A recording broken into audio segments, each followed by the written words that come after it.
네, 뉴스 신세계. 오늘도 헬마우스 임경빈 작가와 함께합니다. 어서 오세요. 안녕하세요. 자, 김건희 씨 구속 후에 세 번째로 특검 출석했습니다. 네, 오늘이 세 번째 특검 조사입니다. 원래는 어제 이제 엊그제 조사를 받았어야 되는데 오늘로 날짜가 변경이 돼서 오늘 오후에 출석을 했습니다. 오후 2시 12분쯤부터 정식 조사를 시작을 했는데 오전에는 김건희 씨가 이제 건강이 좋지 않다고 해가지고 대면 진료를 받느라고 출석이 좀 늦었습니다. 근데 뭐 출석을 해도 어차피 진술 거부권을 행사할 거라는 건 예상이 됐었습니다만 실제로 지금도 계속 진술 거부권을 행사하고 있다고 지금 특검에 설명을 하고 있습니다. 그래서 뭐 구속 이후에 조사에서 대체로 비슷한 행태를 보이고 있어서 조사를 할 때마다 뭐 특검의 브리핑 내용도 비슷하게 나오는 것 같습니다. 자, 그런데요. 화제가 된 건 오늘 김건희 씨 발언. 심평 변호사가 전한.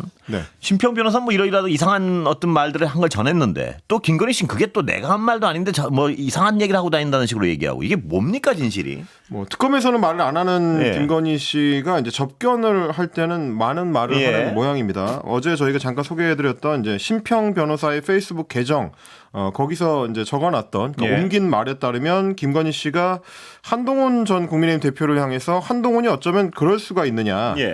그 사람이 그렇게 배신을 안 했다라면 그의 앞길에는 무한한 영광이 기다리고 있었을 것이 아니냐. 뭐 이런 식의 이야기를 했었다는 페이스북 글을 어저께 썼고요. 그러면서 이제 신 변호사 본인은 김건희 씨를 위로하면서 한동훈을 용서하도록 노력을 해봐라 라고 이제 권했다. 뭐 이런 얘기를 했었고요. 그리고 그 외에도 뭐 서희건설이 정권과 짜고 우리를 죽이려고 한다. 그렇습니다. 제가 죽어버려야 남편에게 살 길이 열리지 않을까요? 뭐 이런 식의 이야기들을 쏟아냈다고 소개를 했고 그래서 YTN 라디오 신율의 뉴스 정면 승부에 심평 변호사가 출연을 했는데 거기서도 뭐 비슷한 얘기를 쏟아냈습니다. 혹시 계엄에 대한 이야기를 들은 게 있냐라고 진행자가 질문을 했는데 거기에 대해서 심평 변호사가 답하기로는 그때 김건희 씨가 이렇게 얘기했다는 겁니다. 오죽했으면 우리 남편이 계엄을 했겠습니까? 라고 말을 한 것으로 기억을 한다. 그래서 진행자가 다시 김건희 여사가 그러면 이 모든 것이 한동훈 전 대표 때문이라고 생각하느냐 뭐 이렇게 이제 질문을 했더니 그렇다. 한동훈 씨가 비대위원장 시절부터 윤석열 체제를 뒤엎고 자기가 실권을 차지하는 쿠데타를 계획을 했다. 따라서 모든 것이 한동훈에게서 연유된 것이라는데 김 여사나 저나 생각이 같다. 이렇게 설명을 또 한 겁니다.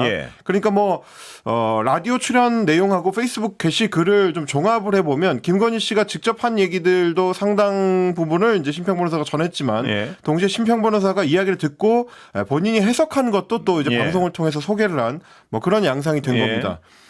여기에 대해서 이제 김건희 씨 변호인단이 오늘 별도의 성명을 냈는데요. 심평 변호사의 주장이 사실이 아니다라는 반박입니다. 일단 특히 이제 한동훈 그 배신 발언 뭐 이거에 대해서 적극적으로 반박을 했는데 유정화 변호사가 논평된 내용을 보니까 어제 김건희 씨를 접견한 결과 한동훈이 배신하지 않았으면 무한한 영광을 누렸을 것이다라는 발언은 김건희 씨의 입에서 나온 것이 아님이 명확히 확인이 됐다. 이렇게 이야기를 했습니다. 그러니까 김건희가 그런 말을 안 했는데 심평 변호사가 그런 말을 한 것처럼 거짓으로 옮겼다 이런 얘기가 되는 겁니다. 그래서 추가로 이제 입장 내용을 보니까 그렇다면 누군가 의도적으로 떠본 말을 흘려서 여론을 호도하고 있는가? 신평 씨가 주도적으로 떠본 뒤에 이걸 밖으로 흘려내면서 본인 의견까지 합쳐서 전파하는 것은 명백한 여론 조작이자 언론 플레이다. 이렇게 얘기를 했습니다. 그래서 뭐 특정 매체의 기자가 심평 변호사를 통해서 유도 질문을 했다 뭐 이런 식의 이야기도 했는데 뭐 이제 뭐 이거는 확인이 필요하겠습니다만 이제 김건희 씨 쪽에서는 어쨌든지간에 한동훈 전 대표가 배신하지 않았으면 무한한 영광을 누릴 수 있었을 텐데 이런 얘기는 본인이 안 했다라고 이제 확인을 한 겁니다. 그러면서 선임된 변호인도 아닌 신 씨가 특정 기자의 요청에 따라 무단으로 김건희 여사를 접견을 하고 언론 매체와 인터뷰를 하면서 민감한 사건 관련 발언을 쏟아내는 이런 행위는 상식적으로 납득하기가 어렵다. 이렇게 얘기를 했고요. 재판에도 돌이킬 수 없는 악영향을 끼칠 수 있는 위험한 언동이고 심평 씨가 본인의 정치적 견해와 상상을 덮어씌워서 마치 그것이 김건희 씨의 발언인 양 왜곡해서 전달하는 불순한 행태를 이어가고 있다. 이렇게 비판을 했습니다. 심평 변호사로서는 상당히 이 주장한 대로라면요. 김건희 씨가 한 말을 그대로 전달했다면 굉장한 모욕이고요. 또 지원했다는 말이 사실이면 심평 변호사의 어떤 평판에는 심각한 문제가 생길 텐데요. 이걸 어떻게 봐야 되나요? 그래서 이제 본인도 예. 거기에 대해서 이제 모욕이라고 이야기를 하긴 했습니다. 예. 한 매체에서 이제 전화 통화를 했는데 김건희 씨 변호인이 심평 변호사의 전화를 반박을 했다라고 질문을 했더니 예. 내가 그 일에 관해서 코멘트하는 게 적절하지 않다고 생각한다. 무대응으로 일관하겠다라고 이야기를 했습니다만 그러면 사실이 아니냐라고 예. 다시 물었더니 내가 옳으니 네가 옳으니 하면서 이야기를 하는 것 자체가 자존심마저 무너진다. 이렇게 이야기를 했습니다. 예. 그러니까 본인이 이제 전한 말은 뭐 그대로 사실로 받아들여야 된다라는 취지인 걸로 보이는데 극단적으로 좀 의견이 갈립니다. 네. 유정화 변호사가 김건희 씨의 입장을 반영한 걸로 보면 한동훈 배신 뭐 이런 얘기는 김건희 씨가 얘기를 안 했다는 건데 네. 심평 변호사가 옮긴 얘기대로 하자면 한동훈의 배신을 언급했을 뿐만 아니라 한동훈 비대위원장 시절에 사실상 뭐 당내 쿠데타 같은 거를 모의한 것이다, 주도한 것이다 이렇게 이야기를 했고 본인도 거기에 이제 동의를 한다 이렇게 얘기를 했기 때문에 사실상 이제 정치적으로 둘이 같은 입장을 냈었다고 주장을 하는 셈인데 뭐 서로가 서로의 주장을 이제 극단적으로 지금 이제 갈라진 상황이라서 뭐가 맞는지는 명확하지는 않습니다만. 유정화 변호사가 특히 어느 부분을 반박했는지를 볼 필요는 있을 것 같습니다. 예. 뭐 오죽했으면 계엄을 했겠느냐라든지 뭐 남편을 만나고 싶다라든 취지의 이야기라든지 뭐 내가 죽어야 남편이 살겠다 뭐 이런 식의 이야기들 굉장히 좀 감성적이고 지지층을 향해서 호소하는 그런 내용의 이야기에 대해서는 따로 적극적으로 반박하지는 않았습니다. 그러니까 김건희 씨가 뭐 그런 얘기는 안 했다 이런 얘기는 안 했는데 유독 이제 한동훈 전 대표와 관련된 부분만 반박을 한 걸 보면 변호인단 입장에서 봤을 때는 그 얘기가 앞으로의 수사나 혹은 뭐 재판 과정에서 별로 유리하지 않다라고 이제 판단을 한 것 같고요. 실제로 김건희 씨가 그런 말을 했는지 안 했는지 우리는 확인할 수 없지만 김건희 씨 변호인단 입장에서는 좀 치명적인 약점이 될 수 있다고 판단했을 가능성이 있다. 뭐 그렇게 좀 보여집니다. 다만 이제 거꾸로 생각해 보면 그런 심평 변호사는 그런 이야기를 왜 옮겼을까의 문제입니다. 심평 변호사의 말이 사실이라면 그럼 결국 이제 심평 변호사도 어떤 정치적 목적 혹은 뭐 지금 이제 전당대회가 열리고 있는 국민의힘의 주변 상황을 감안했을 때 김건희 씨의 이른바 이제 육성 전원을 통해서 하고 싶은 얘기가 있었을 거고요. 그게 이제 일정 정도는 국민의힘 지지층이나 전당대회에 영향을 미칠 수도 있는 발언이기 때문에 뭐 이른바 이제 친한계 주자로 분류되는 후보가 지금 전당대회에 출마해 있기도 하고 그리고 뭐 이제 한동훈 전 대표 같은 경우도 반극우 연대를 해가지고 뭐 적극적으로 당원들이 나서야 된다 이런 취지의 이야기를 했었기 때문에 그 메시지를 공격하기 위해서도 어떻게 보면 그러니까 이른바 친윤계 입장에서 봤을 때는 필요한 이야기였을 수도 있다. 뭐 이런 해석이 가능할 것 같습니다. 심평 변호사 말이 만약에 맞다면요. 김건희 씨는 자기가 얘기를 해놓고 지금 와서 변호인단이 이러이러한 얘기가 나가면 별로 좋지 않다. 이러니까 나 안 했다. 이렇게 나왔다는 어떤 가정이 가능한 거죠. 뭐 그런 얘기도 가능한데 뭐 솔직히 제가 봤을 때는 뭐 비평가 입장에서 봤을 때는 그동안 이제 김건희 씨가 했었던 행태나 발언들이나 혹은 뭐 심평 변호사가 그동안에 페이스북을 통해서 혹은 방송을 통해서 뭐 해왔었던 이야기들을 보면 어느 쪽 말이 진실인지를 명확하게 가름해서 판단하기가 좀 어렵습니다.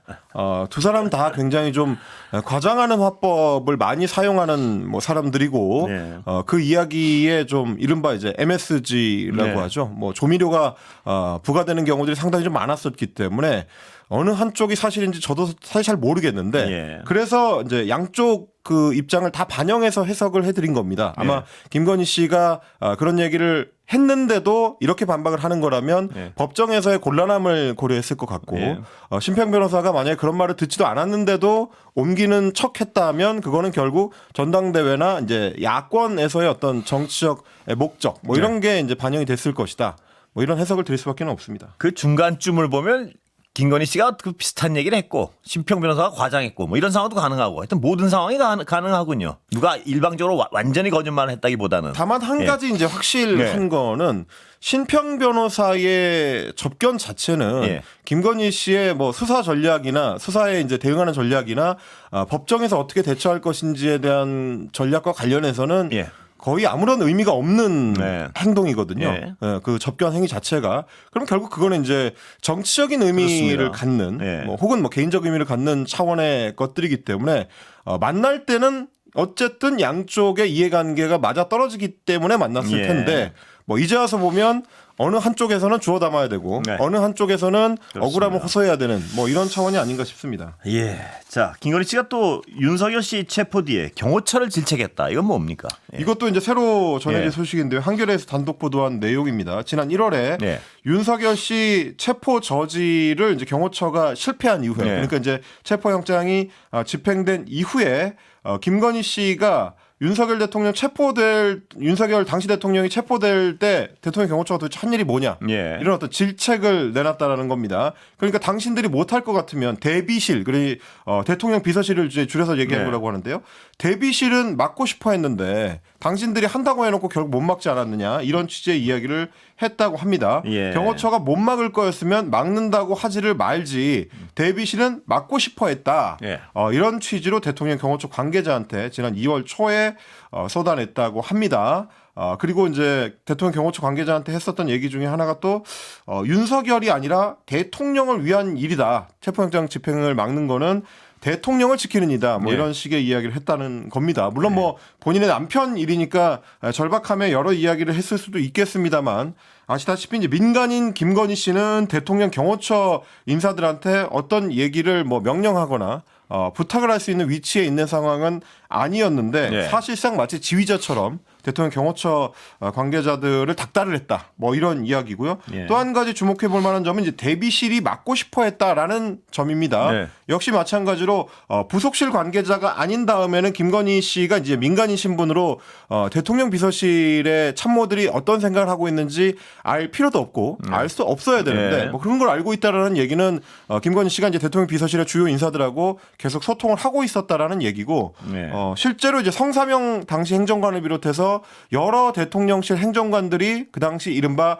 광장 집회 세력들 정광훈 목사를 비롯해서 이제 광장이 극우 유튜버 세력들하고 지속적으로 소통하고 뭐 명령을 전파한다든지 동원을 뭐 종용하고 실제로 이제 집회 현장에서 결합하고 뭐 이런 것들이 지금 보도되고 있는 와중이라 사실상 그 배경에 김건희 씨가 작동한 거 아니냐, 작용한 거 아니냐, 뭐 이런 의심을 좀 해볼 수 있는 그런 부분입니다. 자, 건진법사 얘기 좀 해볼까요? 건진법사가 구속 심사 포기한 이유가 뭔가요?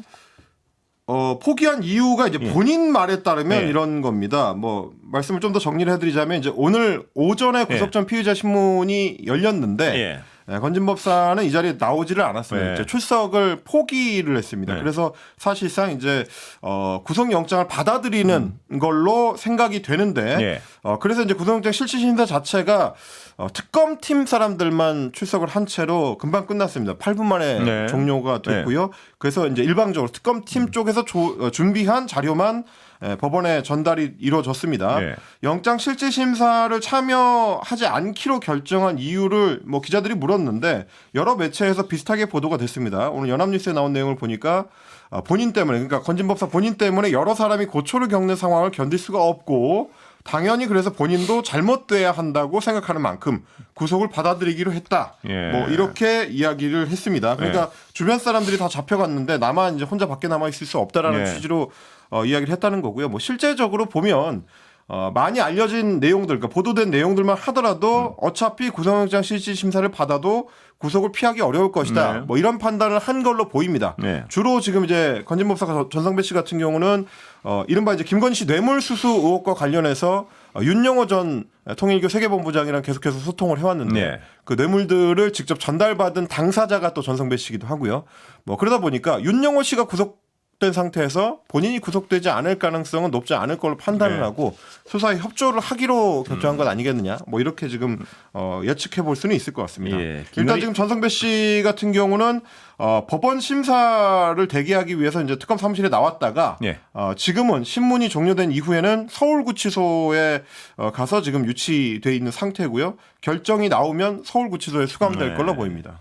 김건희 씨 주변에는 뭐 무속 관련해서 너무 여러 얘기가 많아서요. 그런데 관저 이전 때 풍수 전문가하고 4시간이 넘게 통화했다. 뭐 이런 사실도 드러나고 있다면서요. 그렇습니다. 이른바 이제 풍수 전문가가 대통령 관저를 이전하는 과정에서 개입을 했다라는 의혹입니다. 이게 이제 의혹 제기 초반에는 뭐 김종배 죄송합니다. 김종대 전 정의당 의원을 비롯해서 부승찬 현 민주당 의원까지 여러 인물들이 지속적으로 천공이라는 그렇습니다. 무속인이 이 과정에 개입을 해서 대통령 관저 자리를 보러 다녔다라는 취지의 주장을 내놨었는데 실제 이제 수사에 나섰던 경찰이 확인한 바에 따르면 CCTV를 들여다본 결과 천공이 아니라 무속인 백재권 씨가 육군참모총장 공관에 다녀갔다라는 거를 확인을 한 겁니다.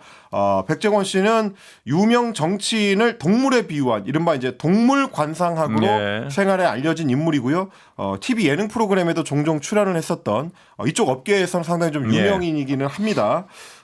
그래서 이제 결국 뭐 천공이 아니라 백재권이다라고 밝혀진 뒤에 별다른 수사의 진척은 없는 상태였습니다. 그런데 이제 이번에 특검에서 확인을 해보니까 이런 내용들이 수사를 통해서 밝혀진 2023년 7월과 8월 두 달 동안에 백재권 씨와 김건희 씨가 11차례 정도 전화 통화를 했다라는 게 확인이 됐습니다. 통화 시간만 하더라도 무려 4시간 37분에 달하고요. 가장 긴 통화는 한 번 통화를 할 때 1시간 35분 동안 이루어진 경우도 있었고 11번 중에서 2번을 제외하고는 전부 김건희 씨가 먼저 전화를 걸었다. 뭐 이것까지 이제 확인이 된 겁니다. 아마도 이 시기에 수사가 진행되는 동안에 관련 내용을 좀 상의하려고 했었던 것 아니냐 이렇게 추정해 볼 수 있는 대목입니다.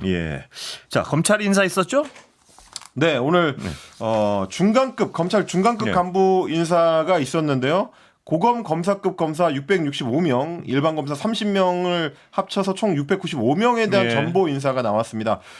전국 최대 검찰청인 서울중앙지검의 선임 차장, 그러니까 중앙지검 1차장 자리에는 최재하 김천지청장이 임명이 됐고요. 지명이 됐고 그리고 2차장 검사에는 장혜영 부산 서부지청 차장이 맡기로 됐고 그리고 대검찰청의 마약조직범죄기획관은 김연실 부산 동부지청 차장검사 그리고 대검 정책기획과장에는 나하나 서울중앙지검 기획 담당관이 담당을 하게 됐습니다. 이게 저희가 이제 소개해드리고 있습니다만 모두 이제 여성 검사가 맡게 됐고요. 법무부에서 여기에 대해서 이제 의미를 좀 부여를 했습니다. 2024년 하반기 인사 직후에 법무부 대검 서울중앙지검의 차장급 부장급 여성 검사는 25%였는데 이번 인사를 거치면서 대폭 보강이 돼서 여성 비율이 42%로 크게 늘었다. 그리고 물론 이제 정치권에서 더 의미를 부여하는 거는 누가 보임을 받았느냐보다도 누가 밀려났느냐 쪽에 이제 맞춰져 있는 것 같습니다. 그렇겠죠. 그동안에 윤석열 정부에서 주요 사건을 담당했던 검사들이 이제 대거 한직으로 밀려났는데 박승환 서울중앙지검 1차장 같은 경우는 아예 면직이 됐습니다. 박 차장 검사 같은 경우는 김건희 씨의 명품 가방 수수 사건을 무혐의 처리했던 그 이제 당사자고요. 그리고 그 명품 가방 수수 사건을 수사했던 김승호 서울중앙지검 형사 1부장도 부산고검 검사로 이동을 하게 됐습니다. 그리고 김건희 씨의 도이치모터스 주가 조작 의혹 사건을 불기소 처분했던 최재훈 중앙지검 반부패 2부장도 대전지검의 중요 경제범죄 조사단으로 발령이 났고요. 김영철 서울북부지검 차장 역시 마찬가지로 이 사건 수사를 했었는데 대전고검검사로 전보가 됐습니다. 그리고 김건희 씨의 공천 개입 사건 전담 수사팀장을 맡았던 이지형 부산지검 2차장 대전 고검검사로 갔고요. 건진법사 전성배치 사건을 수사를 지휘했다가 사의를 밝혔던 이희동 서울 남부지검 1차장도 부산 고검검사로 갔습니다. 그리고 이제 반대로 이재명 대통령의 대장동 개발 비리 사건을 수사 지휘했던 강백신 성남지청차장 대구 고검검사로 전보가 됐고요. 백현동 개발 비리 사건 그리고 이제 쌍방울그룹 대북 송금 사건 관련해서 이재명 대통령을 수사했던 엄희준 부천지청장 같은 경우는 광주 고검검사로 발령이 났습니다. 법무부에서는 공정한 법 적용에 대한 의지를 갖추고 균형 있고 충실하게 사건을 처리했는지 이런 것들을 종합적으로 고려했다. 이렇게 설명을 했습니다. 오늘은 여기까지 듣겠습니다. 임경빈 작가였습니다. 고생했습니다. 고맙습니다.